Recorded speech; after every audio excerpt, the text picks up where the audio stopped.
Novaline Futures program is where we'll group the players based upon their biological status rather than the chronological age groups that we typically see. We've done a lot of research and considered how we're going to implement this program, but we feel we're now in a position where we can start to implement this into the pathway. And just to reiterate, like we said to the coaches, that this isn't to replace chronological age group football, and it never will.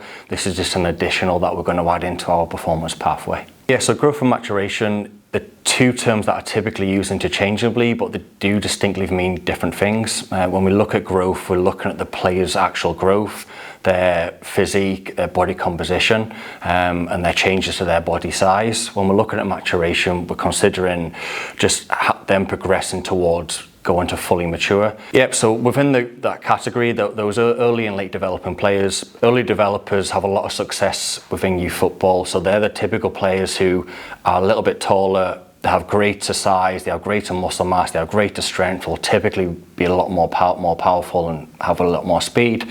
There is a selection bias towards those players for fairly obvious reasons. They'll receive greater profiling scores whenever we do testing. They'll receive greater feedback on talent ID days. But the problem is that they're often using their physical attributes rather than their technical and tactical ability to do that. And it often becomes more of a struggle when then players progress through the pathway, because all the other players within their peers, they start to catch up physically. And because they've relied so heavily upon their physical attributes at their younger ages, they haven't maximised that technical and tactical ability, which can often lead, when they get to under 18s and above, it can often lead to them struggling. When we look at a late developer, they are very much the opposite. They're typically smaller.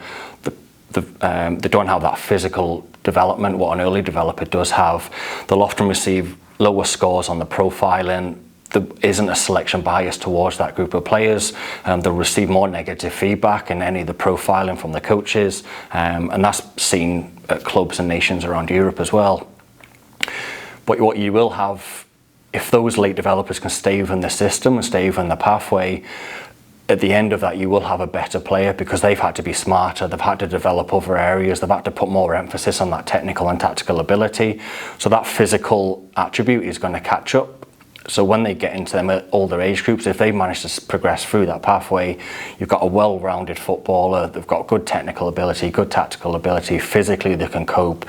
Typically, they're going to be more robust. Psychologically, they're going to be stronger because they've had to deal with a lot more negativity as they progress through.